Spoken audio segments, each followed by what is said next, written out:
On a windless day in July, the smoke rises vertically to the sky. Pastor Johannes Malmberget is rowed out to the island and received by the fisherman-cum-farmer Hans Barrøy, the island's rightful owner and head of its sole family. He stands on the landing place his forefathers constructed with rocks from the shore and watches the incoming faring, the bulging backs of the two oarsmen and, behind their black cloth caps, the smiling, freshly shaven face of the priest. When they have come close enough, he shouts, "Well, well, here come the gentry." Malmberget clambers to his feet and surveys the shore and meadows that stretch up to the houses in the little clump of trees, listens to the screams of seagulls and black backs that honk like geese on every crag along the coast, to the terns and the strutting waders that bore into the snow-white beaches beneath the radiant sunlight. But when he scrambles out of the faring and teeters a few steps along the mole, he catches sight of something he has never seen before. His home on the main island, the way it looks from Barrøy, along with the trading post and the buildings, the farmsteads, the strips of woodland and the fleet of small boats. My word, ver bitty it is. I can scarce see the houses.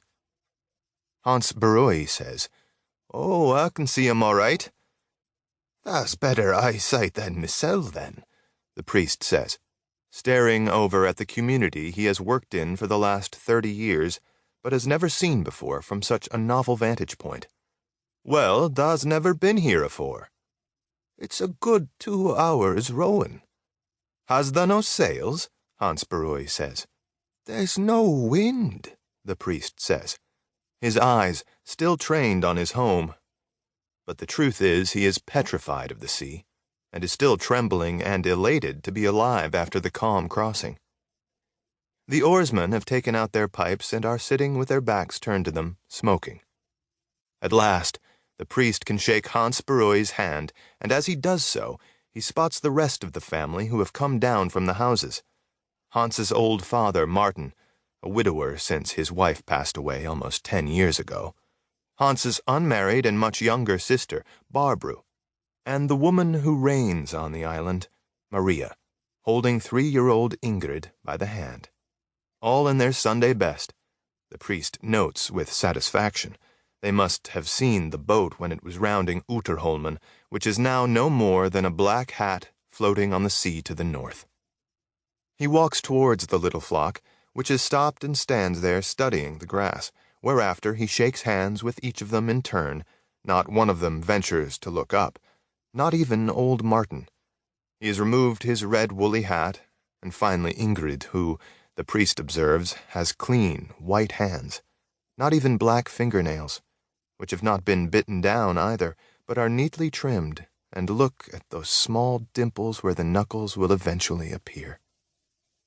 He stands still, beholding this little work of art, and reflecting that soon it will be a hard-working woman's hand, a sinewy, soil-blackened and calloused hand, a man's hand, one of those pieces of wood all hands become here, sooner or later.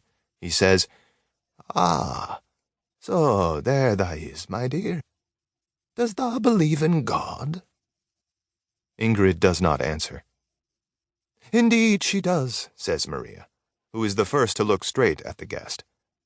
But suddenly he makes his initial discovery once again, whereupon he takes a few determined paces past the boat shed, which rises like a step from the water, and makes his way up a hillock from where the view is even better. "By Jove, I can see the rectory too." Hans Barrøy walks past him and says, "And from here thou can see the church." The priest hurries after him and stands admiring the whitewashed church that emerges and looks like a faded postage stamp beneath the black mountains, where a few remaining patches of snow resemble teeth in a rotten mouth.